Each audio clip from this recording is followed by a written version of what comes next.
जय श्री गणेश। नमस्कार, मैं आचार्य संजय द्विवेदी।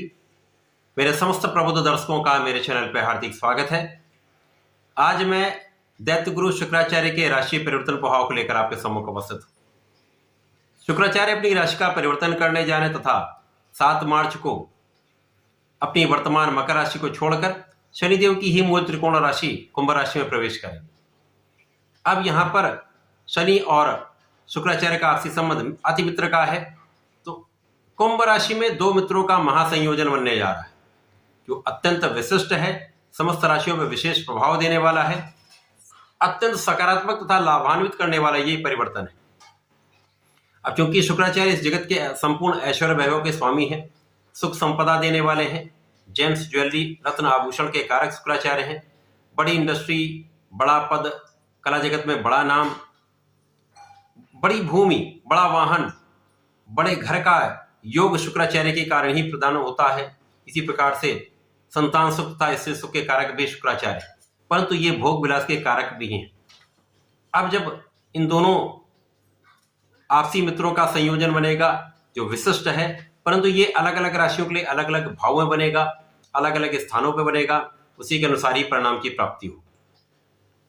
अब यहां पर यह देखना अत्यंत आवश्यक है जिस राशि में शुक्राचार्य का परिवर्तन हुआ है वो किस अवस्था में। यहां पर शुक्राचार्य और शनिदेव आपसी संयोजन में, यहां पर षष्ठ नामक महाराजयोग में शनिदेव का गोचर चल रहा है। यहां पर ये 17 मार्च से उदय अवस्था में आ जाएंगे तो अपना संपूर्ण बल प्रदान कर पाएंगे।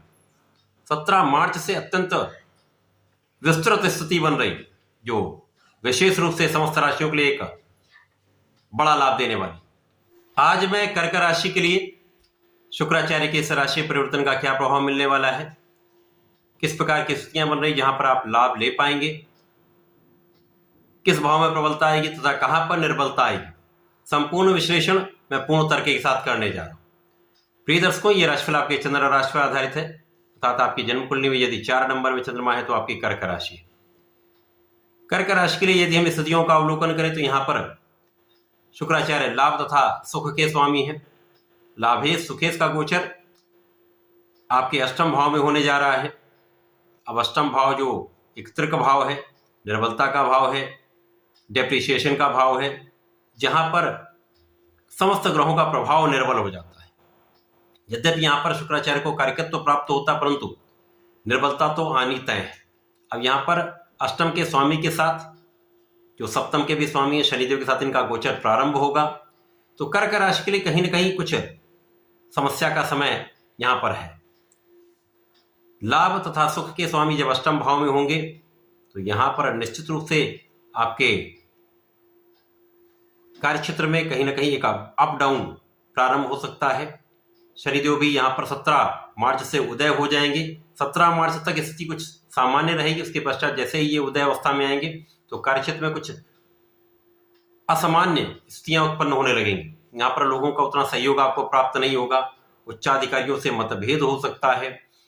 व्यापार में भी, व्यापारिक क्षेत्र में भी जो आपके लोग जिनके साथ आप कार्य करते हैं उनसे कुछ मतभेद हो सकता है, अथवा आपका धन कहीं ना कहीं फंस सकता है। तो इस स्थिति में कहीं ना कहीं एक लाभ की स्थिति जो बन रही वो कम हो सकती है। तो जितना लाभ आप एक्सपेक्ट कर रहे हैं, जितना लाभ आप चाह रहे हैं कि उतना लाभ आपको प्राप्त हो, उसमें कमी आ सकती है। जो लोग नौकरी करते हैं उनके लिए भी यही स्थिति होगी, जितना एक्सपेक्टेड लाभ होगा उतना लाभ नहीं प्राप्त होगा, जिसके कारण कहीं ना कहीं तनाव की स्थिति बनती है।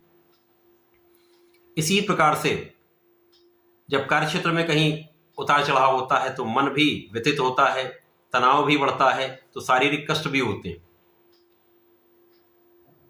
शारीरिक कष्ट के कारण कहीं ना कहीं एक समन्वय की जो स्थिति है वो कम हो जाएगी। लोगों का उतना सहयोग आप प्राप्त नहीं कर पाएंगे। शारीरिक क्षमता में कहीं ना कहीं जो कमी आती है वो आपको आपके परिश्रम को उतना नहीं करने देती, जिसके कारण आप अपने कार्यक्षेत्र में उतना लाभ नहीं ले पाते। तो धन उतनी मात्रा में नहीं आता जितना आप चाह रहे हैं, या जितनी आपकी इच्छा है, या जितनी आपकी क्षमता है, जितनी आपकी योग्यता, उतना धन आपको प्राप्त नहीं होता है। तो सुखों में भी कमी आती, आप सुखों को बढ़ा नहीं पाते, सुख साधन की वृद्धि नहीं कर पाते। इसी प्रकार से माता पिता के स्वास्थ्य में भी कुछ निर्बलता होती है, माता पिता से कुछ दूरी हो सकती है, जिसके कारण भी आपको तनाव हो सकता है। कार्य क्षेत्र में कुछ क्लेश की स्थिति होती है, यहाँ पर आपको वाद विवाद से बचना होगा, बहुत सामंजस्य के साथ आपको चलना होगा, पूर्ण रूप से धैर्य यहाँ पर रखना ही होगा।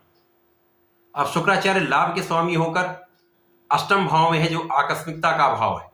यहाँ पर आकस्मिकता के स्वामी शनिदेव बैठे हुए हैं, तो इस समय में कहीं ना कहीं दो मित्रों का जो महासहयोग बन रहा है वो अचानक धन की प्राप्ति का तो योग बनाएगा। ये आपके पारिवारिक संपत्ति से आपको लाभ मिल सकता है, पिता की ओर से आपको कुछ धन प्राप्ति हो सकती है, परिवार के सदस्यों से आपको धन की प्राप्ति हो सकती है, किसी प्रकार से एक धन का योग बन रहा है जो समय में अचानक आपको धन का लाभ कराने वाला है। यहाँ पर परिवार के बीच में भी आपको बहुत संयम के साथ चलना होगा, परिवार के बीच में भी आपको संपूर्ण रूप से सामंजस्य बनाना होगा, वाणी की कठोरता से बचना होगा, सोच विचार कर बोलना होगा। अपने व्यसन पर संपूर्ण रूप से नियंत्रण रखें। किसी प्रकार का यदि आप एडिक्शन में हैं, किसी प्रकार का धूम्रपान अथवा मद्यपान, इस प्रकार से आप किसी व्यसन में हैं, उससे पूर्ण रूप से आप बचिए।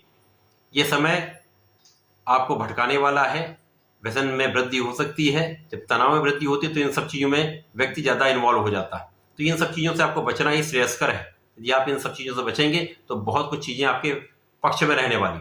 यहाँ पर आपका आध्यात्मिक भाव प्रबल हो जाएगा। अपने इष्ट का ध्यान करते रहिए, भगवान की शरण में रहिए, पूर्ण विश्वास रखिए। ये समय आपको बहुत कुछ सिखाने वाला है, आपको आगे बढ़ाने वाला है।